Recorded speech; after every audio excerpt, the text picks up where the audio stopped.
Bismillah ar-Rahman ar-Rahim, salam alaikum wa rahmatullahi ta'ala wa barakatuhu, que la paix soit avec vous.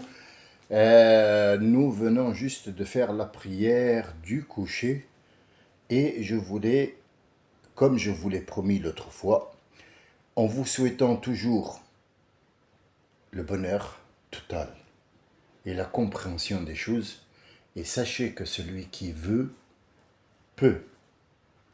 Le vouloir fait le pouvoir dans toutes les choses. Il faut juste se canaliser et regarder les choses tranquillement. Ne pas mélanger entre sentiment, réflexion, logique et science. Si on mélange tout ça, on aura de la ratatouille. Or, c'est ce qui se passe maintenant, on mélange tout. Si on a un commerce et qu'on vend et on achète, il y a une perte, il y a un gain, pardon. Le gain, il faut que tu l'inclues. Ça fait partie des variants et des variables. Le gain, il faut absolument que tu sois sûr qu'il y a une perte dedans. Il n'y a pas que du gain. S'il y avait que du gain, tout le monde ferait du commerce et tout le monde gagnerait, et donc c'est plus une vie. Ça s'appelle une logique. Il y a du sentiment dedans? Non. Quand est-ce que ça devient de la merde? Quand on rentre dedans, ouais, le pauvre, il n'a pas de quoi payer, allez, prends, toi tu veux des crédits, c'est pas grave, tu me payeras la semaine prochaine. C'est plus de commerce, ça c'est du sentiment. Donc en fait, on va tout te prendre et on va rien te laisser. Enfin, dans une des sourates, Allah il dit, ne fais pas en sorte que ta main soit trop serrée à ton cou et ne fais pas en sorte qu'elle soit toute ouverte. فَتَقْعُدَ مَلُومًا مَحْصُورًا. Tu resteras et on va te réprimander et tu auras un certain dégoût pour la vie. Donc il faut comprendre les choses. Il faut absolument comprendre et c'est ce que je vous souhaite. Aujourd'hui, je voulais absolument aborder deux sujets qui n'ont peut-être à vue d'œil comme ça n'ont rien à voir l'un avec l'autre, mais les deux traitent de la même idéologie. Ça veut dire la compréhension de ce que tu es en train de faire. On fait 5 prières par jour qui étaient à l'origine 50. On ne va pas y retourner à l'histoire. Nous avons 5 et chaque prière est comptée 10 pour le prix d'un. C'est un cadeau que Dieu a fait à son prophète Mohammed. Il lui a dit, ta umma, les gens qui vont te suivre, tous les gens en qui je t'ai envoyé, s'ils font ça, ils auront pour une prière, ils en auront 5. C'est quand tu fais une prière, c'est comme si tu en avais fait 5. D'accord. Voilà. Donc qu'est-ce que c'est que cette prière et qu'est-ce que c'est que ce truc-là? Pourquoi? Alors déjà, on peut la mettre physiquement, mentalement, moralement, spirituellement, corporellement, tout ce que tu veux, tu peux l'intégrer dans ta vie. Dans ta vie, il te faut une pause dans la journée. Cette pause-là, elle est due à un magnétisme qui est en train de ravager l'atmosphère. Ravager, c'est trop le mot ravager. Ravager, ça veut dire c'est un désastre complet. Mais en fait, c'est ce que tu vois pas, c'est un ravage. C'est un ravage. Alors, qu'est-ce qu'un ravage déjà d'abord? On dit il y a une tempête qui a ravagé tout le truc. Effectivement, mais c'est pas dans ce sens-là. C'est dans le sens abstrait, dans le sens où il y a une tempête solaire qui va rentrer dans l'atmosphère, qui est plus forte que d'habitude. Elle a traversé de force l'atmosphère, ce qui a fait un bug dans l'électronique. Pourquoi et quel est le rapport entre une éruption solaire et le truc? Parce que nous travaillons tous avec l'électricité qui nous apporte des informations. Donc quand il y a une charge plus importante que le transformateur, il y a sûrement un fusible qui va sauter ou alors le transformateur va exploser. Donc en fait, on te dit, hé jeune homme, viens, ou jeune fille, ou femme, ou homme, ou toi, ou lui, ou l'autre, viens, on va faire la prière et ensemble. Pourquoi? D'abord déjà pour faire l'union. Ça veut dire que toi tu vas dégager par exemple 500 volts. On va prendre comme si c'était un objet électronique, pour mieux que les gens cernent l'histoire, comment ça se passe.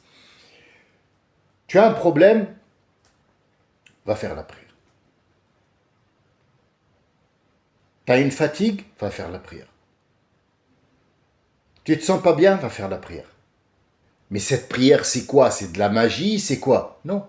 C'est juste que tu vas enlever le surplus de charge électromagnétique qui est en toi et qui te cause des désagréments dans le corps et dans le cerveau, surtout dans le cerveau, et la fatigue corporelle.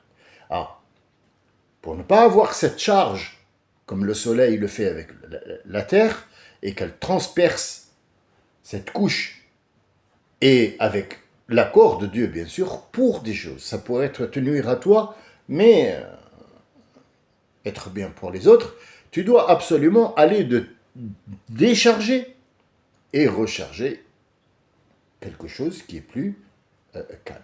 Chaque fois que tu fais la prière et que tu es sincère et que tu la fais convenablement avec les gestes, avec ce qu'on appelle cette prosternation qui fait en sorte que tes muscles se détendent, que ta colonne vertébrale prend un sens, que tu te lèves sur tes genoux, que tu donnes un petit coup de force sur les genoux, sur les pieds, que tu te détendes quand tu es au sol, que tu as l'impression d'être dans un autre monde. Tout ça fait en sorte que tu sois à l'aise. Mais les prières, ils ont été dans un temps bien précis. وَكَانَتِ الصَّلَاةُ عَلَى الْمُؤْمِنِينَ كِتَابًا مَوْقُوتًا صدق الله العظيم. C'est un verset. Tiens, je vais le voir celui-là, il m'intéresse. كانت. Le mot كانت, ça veut dire il était une fois. Ouh là là. Donc là, on parle d'un passé, donc tout ordre qui doit être donné par Dieu dans le Coran, pour que le Coran soit apte à être lu dans tous les siècles qui vont venir, toujours au présent. Dis-leur, dis-leur, dis-leur, mais ils sont morts. Le prophète, il est mort. C'est pas dis-leur. C'est la réponse que tu dois donner toi. Mohammed, il est mort, alayhi salatu wassalam. Les gens à qui il a dit, qu'il a pris l'ordre de dire, ils sont morts. Mais cet acte, cette scène qui a eu lieu, elle t'arrive à toi. Dans ton monde, avec ton langage, avec tous les objets qui sont autour de toi, qui font partie de ton siècle, et pas du siècle passé. Donc elle est toujours apte à être faite, elle n'est pas obsolète. Mais كانت, c'est pas le passé. On ne parle pas du passé ici. Pourquoi? Comment tu le sais? كانت, c'est le passé. كانت, j'étais. Non, ici c'est pas l'auxiliaire être conjugué au passé. Simple ou composé. Non. Non. كانت, ça veut dire elle a toujours été. Mais comment tu le sais? Parce que la salette, elle a toujours été depuis qu'elle a été révélée à Mohammed, une histoire de temps. Mais le temps n'existe pas, on est bien d'accord. Les couleurs et le temps n'existent pas. C'est un leurre. Même notre vie, là, elle n'existe pas. Tu vas me dire comment ça, le guignolo, là, tu nous racontes des histoires à dormir debout. Tu trolls ou qu'est-ce que c'est? C'est quoi ton histoire? Ben non. Il est où ton père? Ouais, mais pourquoi tu parles de mon père? Non, mais je te pose la question. Il est où ton père? C'est tout. Bah, mon père, il est mort. Comment ça, il est mort? C'est fou, ça. J'y crois pas du tout. Puisque on est là, c'est une vérité. Donc ton père et ton grand-père, ils sont où? Il est où Charlemagne? C'est qui? Tu connais pas Charlemagne? Bon, Louis XIV, Louis XVI, Louis XV. Ils sont où, ceux-là? Le pharaon, Hitler? Ils sont où? Simone Veil, elle est où? Ils sont où? Bourguiba, Gaddafi, Saddam, Bush, le père, ils sont où? Dis-moi. Kennedy. Et j'en passe. Hein? Y compris l'ennemi public numéro 1 de l'islam, Martin Luther King. Il est où? Il est mort. Ton histoire ne tient pas debout, mon ami. Moi, je t'ai dit qu'on était dans une vie virtuelle qui n'existe pas Et on passe tous dans la vie réelle de l'autre côté. Et toi, tu me dis non, c'est pas vrai. Tu nous racontes des cracks. Nous, on est vivants. Oui, mais ton père, il est où si on est vivant? Il est mort. Mort, qu'est-ce que ça veut dire? Bah, il est enterré. Je te parle pas de son corps. Je te parle de lui. Il est où?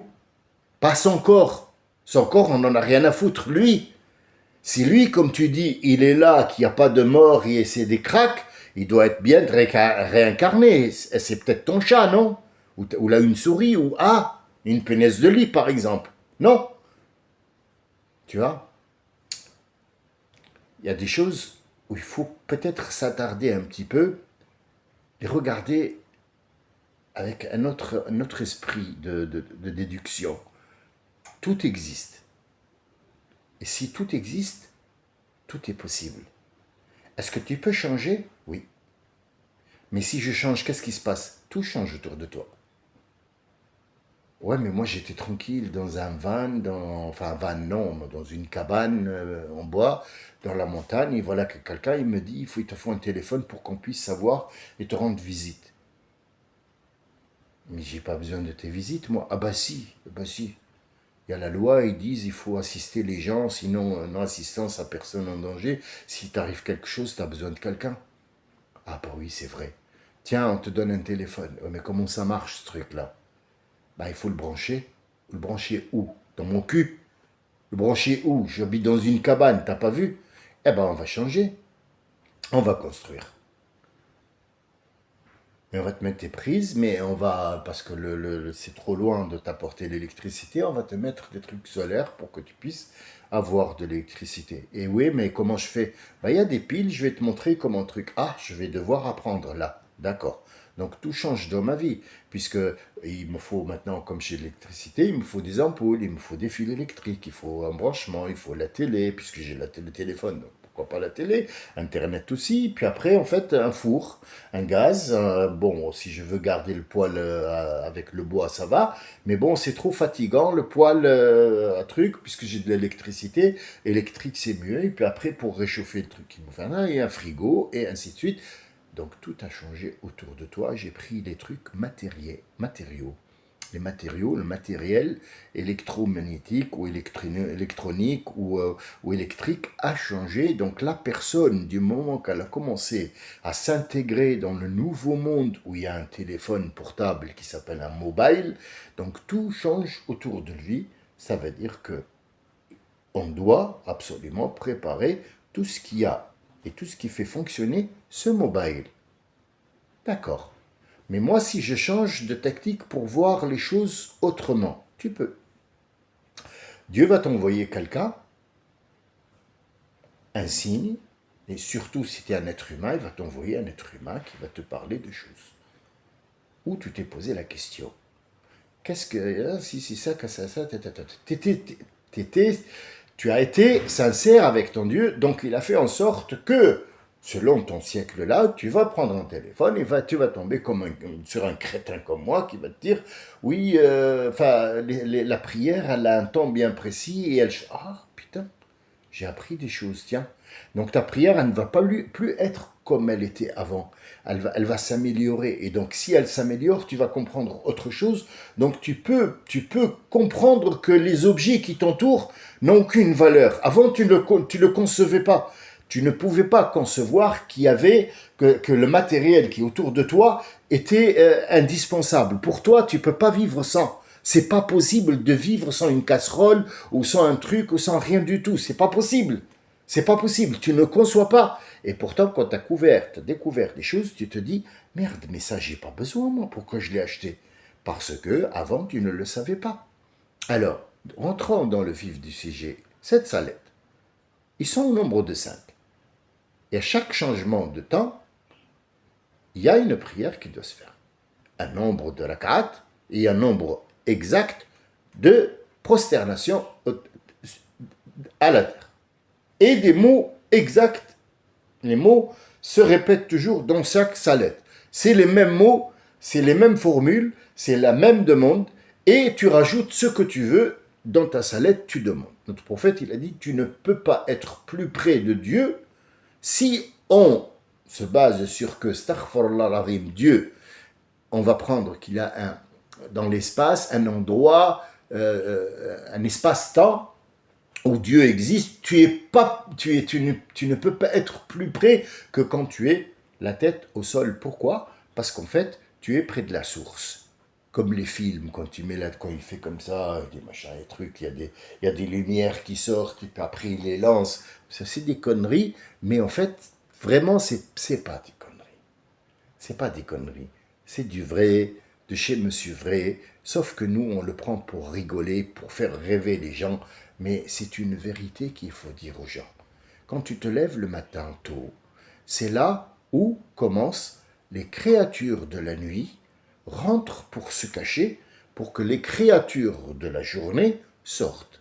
C'est quoi créature? Alors déjà, il y a les gens, mais les gens ne se lèvent pas à l'aube tous. Bien.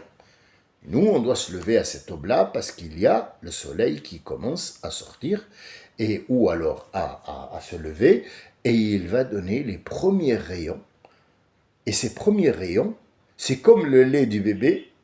Les premiers gorgées de lait du bébé, c'est ces gorgées-là qui sont très importants. Le reste, ça va l'aider à grandir, ça va. Mais les premiers gorgées vont se faire en sorte que son système immunitaire soit impeccable. Ainsi que pour les bébés. Voilà. Donc, tu te lèves le matin, tu vas faire la prière, tu verras que tu ne peux pas aller dormir, sauf pour les feignants, ou celui qui est obligé de la faire, il va... Allahu Akbar. Il n'a pas compris que c'est dans son bien, en fait. Quand tu te lèves le matin, tu essaye de te mettre dans ce truc-là. Alors, il y a un scientifique qui a découvert comment se régler pour que tous les matins, tu te lèves à 5 heures sans manquer de sommeil. Comment? Il a dit, tu te lèves la première semaine, quoi qu'il arrive. Même si tu es fatigué, tu te lèves. Donc, tu as ordonné à ton corps de faire telle et telle chose. Donc, automatiquement, tu peux dormir même à 3 heures du matin, 5 heures, tu es debout. L'ordre est passé, la technique a marché. Donc là, tu te lèves pour faire la prière, tu ne pourras plus jamais de ta vie faire une grasse matinée parce que tu vas te lever, tu ne vas pas être bien. Pourquoi? Parce que tu as augmenté l'heure de sommeil qui a fait en sorte d'abasourdir ton corps. Ah, ça c'est la première. Donc, les créatures de la nuit, comme les insectes, les microbes, les genoux, les machins, les trucs, les chauves-souris, tout ça, tout ce qui vit la nuit, pour que le matin on trouve cette vie-là qui a été préparée par les créatures de la nuit, qui ont fait en sorte de semer des graines, fertiliser des terres, manger le surplus d'insectes. Les insectes ont mangé du sang pour qu'après ils vont transmettre ainsi de suite. Ils ont des ordres à faire. Ah, d'accord. Donc on va se lever et vont prendre d'abord le rayon de soleil. Deuxièmement, on va faire les gestes qu'il faut pour. Troisièmement, c'est dans le mental. Allahu Akbar, c'est lui qui va me donner à manger et c'est lui qui va me faire en sorte que cette journée soit impeccable. Déjà, la première, on est bon. Je ne fais que l'effleurer. Je vous laisse après faire votre propre opinion sur l'histoire. وَكَانَتِ الصَّلَاةُ عَلَى الْمُؤْمِنِينَ كِتَابًا مَوْقُوتًا. La prière a un temps bien précis. Si le temps sort, elle n'est plus une prière. C'est fini. Si par exemple le temps de l'aube est parti, que le soleil est levé, elle ne fonctionne plus. Elle ne donne plus l'effet désirable, mais un effet indésirable. Donc le prophète, un jour, a dormi, et il a dormi parce que Dieu l'a fait dormir, et tout le monde a dormi, et le premier à se lever, c'était Bilal, celui qui faisait l'adhan pour le Rasoul, et il a eu une peur bleue. Il est devenu blanc, bleu, rouge de peur de réveiller le prophète, ou alors que le prophète a fait la prière et qu'il ne les a pas réveillés, et il est en colère contre eux. Il était en train de trembler comme ça, comme une feuille au vent. Donc Abu Bakr Siddiq l'a réveillé, il lui dit, Ya Rasulallah, il a ouvert les yeux, il a dit, tiens, le soleil se levait, ah, on n'a pas fait la prière. Bon, qu'est-ce qu'on fait? Ya Rasulallah, on est perdu. Non, il lui a dit, tant que je suis entre vous n'êtes pas perdu. Ya Abu Bakr, écoute bien, je n'oublie pas. Mais Dieu me fait oublier pour réparer, pour vous donner une sunna, pour vous donner des directives. Donc une fois que tu te lèves tard comme ça, malheureusement, tu ne fais pas la prière entre le lever du soleil jusqu'à ce que le soleil soit bien haut pour rattraper. C'est juste un rattrapage, mais ça ne donnera pas l'effet du fajr quand il est fait en temps réel. Bien, vient après le zénith. Le soleil, il est haut, bien au ciel, et il est bien tapant.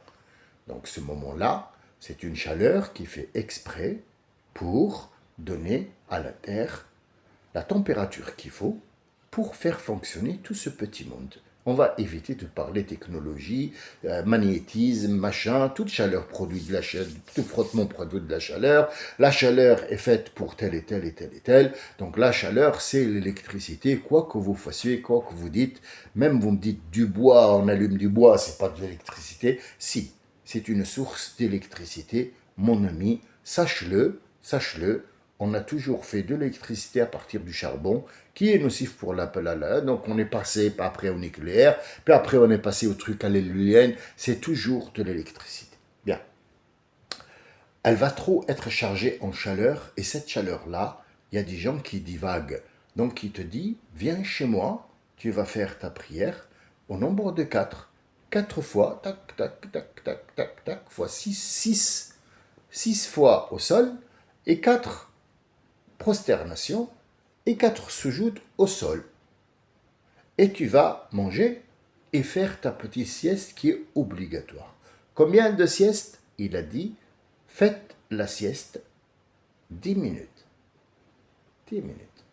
Sont venus les spécialistes et les scientifiques à un certain moment, ils ont dit, la meilleure sieste qui va faire un sommeil réparatoire ne peut pas dépasser les 10 minutes. Qui a raison? Ce monsieur qui est au fin fond de l'Arabie, qui est venu il y a 19 siècles, qui a dit la sieste c'est 10 minutes et tout le monde vous êtes obligé de faire la sieste parce que dans ce zénith-là, il y a trop de chaleur, il y a trop d'électricité. C'est là que Jnoun, ceux qui sont dans le monde parallèle qui habitent avec nous, sortent. Et ils peuvent attaquer à ce moment-là parce qu'ils sont comme nous, ils se ravitaillent. Ils sont à son froid, ils se ravitaillent avec cette électricité-là, qui pour toi est une chaleur, pour eux est une source d'électricité, puisqu'ils sont créés de cette électricité-là, donc ils se rechargent, donc évitez-les et allez dormir, parce que ça va vite, vite, le soleil va tomber, et on aura entre le commencement de la fin de la journée, qui s'appelle l'Asr, va faire parce que les créatures qui ont dormi hier, ils sont en train de se réveiller petit à petit, de s'étirer bien confiés, se préparer parce que leur travail va commencer. Donc ils se préparent, ils te disent viens chez moi, prends une autre énergie parce que cette énergie que je vais te donner, c'est pour ta relaxation, comme si tu avais pris de la passiflore. Parce que le soleil va se coucher, et entre le coucher du soleil, qui est encore clair, et l'Isha, ce qu'on appelle l'Isha, c'est la nuit noire. Donc on va faire 2 prières. Une pour éviter ce mouvement de changement de service. Eh oui, on fait les double 8. Les créatures de la journée rentrent tous dans les terriers, dans les méchants, vont dormir, ainsi que ton corps. Il va comprendre que la nuit tombe, il a besoin d'aller se recharger. Donc ça y est, on attend un petit peu et c'est la nuit noire, donc on va se faire la prière pour se recharger, remercier Dieu et lui dire je vais me mettre en charge et en veille et j'attends que tu me donnes encore une journée pour demain, Inch'Allah. C'était l'heure de la prière. Le deuxième, j'aurai pas le temps de vous le dire maintenant. Peut-être que je vous le dirai une autre fois. Aujourd'hui, c'était pas philosophique, c'était un point de vue par rapport à la prière du côté recharge et charge, et du côté du temps. وَكَانَتْ الصَّلَاةُ عَلَى الْمُؤْمِنِينَ كِتَابًا مَوْقُوتًا. Kitab, c'est un ensemble d'ingrédients qui fait en sorte que si le soleil atteint tel et tel et tel et tel, ah, c'est l'heure de la prière, ce sont ça les ingrédients, c'est ça kitab. Vous voyez que le kitab prend beaucoup de sens. Le kitab, c'est pas le livre, c'est pas le Coran.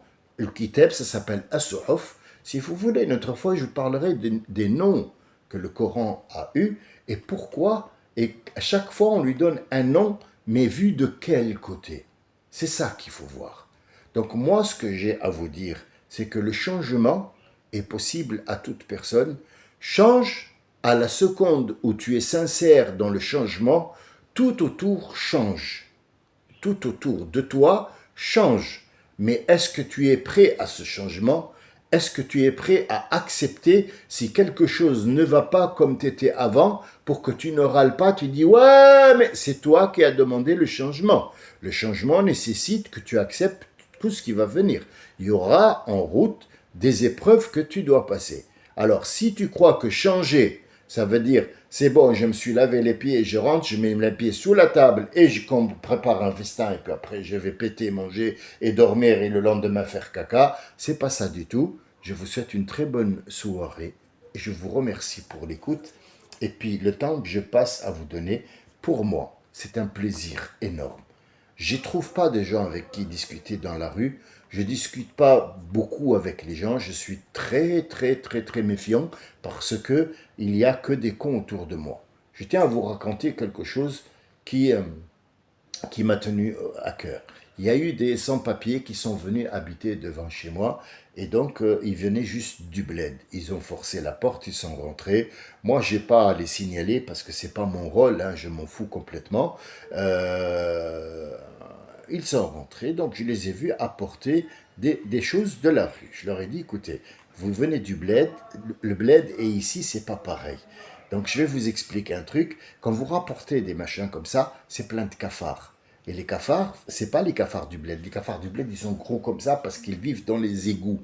Et donc on n'a pas de petits cafards qui pourrissent la vie. Ça n'existe pas chez les maisons, ou très rare, ou alors en ville à Tunis capitale, dans les immeubles, les anciens, les Français, ils ont des mythes, ils ont des cafards, ils ont des punaises de lit. Sauf que dans les maisons normaux que les Tunisiens construisent, des maisons en briques rouges, il n'y a pas ça parce qu'il y a de la chaux et ainsi de suite. Bon, il y a beaucoup de choses qui rentrent en compte. Ça ne veut pas dire qu'ils sont très propres et que les Français sont sales. Non, c'est par rapport à la construction, par rapport à tout ce bazar, à ce plâtre qui va être mouillé. Il y a l'humidité, il y a tout ça. Le soleil ne tape pas. Donc ça fait des cafards. Ne rapportez pas ça. Donc ils m'ont fait la misère. Pas qu'avec les cafards. Le bruit, la musique, le zatla, ils vendaient des cigarettes dans l'immeuble. Ils ne savaient pas encore. La police est venue 50 fois. Donc, ils n'ont rien appris. Il les a foutus dehors, le gars qui voulait en profiter. Mais ils ont tout laissé là-bas. J'ai eu une invasion de cafards qui rentraient dessous la porte. J'ai dû mettre du scotch partout, des bombes. Je vous raconte même pas, j'en ai eu pour 60 euros de trucs. En plus, avec le masque, on a vécu, et ma femme, elle vit avec le masque de respiration la nuit parce que la ville n'a pas voulu venir et que moi, pour apporter quelqu'un, il fallait d'abord tout sortir, arroser la maison. J'ai pas ça. Donc, en fait, j'ai fait le nécessaire pour me débarrasser. Le problème, c'est quand je suis allé le voir pour lui dire, il est sorti avec un couteau et il m'a menacé, sachant que dans les 10 minutes après, il est venu me demander est-ce que tu as du sucre et un petit peu de shampoing. Et t'as pas un oignon. Et il est revenu après pour toquer, est-ce que tu n'as pas un peu de sel. Ma femme, elle a râlé. Ouais, s'il n'arrive pas à comprendre, c'est pas la peine de lui faire comprendre. Il n'a pas de cervelle pour comprendre. Donc, faut pas te fâcher contre lui. Il n'a pas de cervelle. Il n'arrive, il était dans un monde, il est venu dans un autre monde, il n'arrive pas à comprendre. Il nous faut des années jusqu'à ce qu'il vole, qu'il casse, qu'il brûle, qu'il tue, qu'il va en prison. Puis après, il aura un QTRH et puis après, Bruno Retailleau, on aura sur le dos à cause de quelqu'un comme ça qui n'a rien compris. Parce qu'il y a un crétin qui est rentré au bled qui lui a dit la France, putain, elle est toute pavée en or. Voilà la raison pour laquelle je n'ai pas d'amis dehors, parce que je ne peux pas avoir des gens qui comprennent une certaine philosophie quand on parle. Chaque personne d'entre nous, chaque personne a une certaine philosophie quand il parle. Si l'autre ne la capte pas, ne perds pas ton temps. Pars, pars loin. Un ami Mustapha que j'avais, et ça va être vulgaire. Gisèle, je te le dis tout de suite. Non, mais je rigole, c'est pas vulgaire. Mais Mustapha, quand je suis allé à l'île de la Réunion, j'ai trouvé un ami qui s'appelle Mustapha, qui était très pieux. Bon, j'ai pas le gonflé, bref, parce que tout flatteur dépend de celui qui l'écoute, mais il m'écoute pas, il est parti. Que Dieu pèse sur son âme et paie sur son âme jusqu'à la fin des temps. Il m'a dit, tu sais, je vais te dire un truc. Ici, il n'y a pas beaucoup d'Arabes, mais quand tu vois un arabe qui vient de dire Assalamu alaikum, à peine il dit As, tu mets la main derrière le cul, tu te bouches le trou du cul et tu cours. Ne te retourne pas. Cours. Forest, cours. Cours, Forest. Ne te retourne pas parce qu'il va essayer de t'entuber. Donc, change et tout change autour de toi. Je vous remercie de votre écoute. Salam alaikum, à demain, Inch'Allah.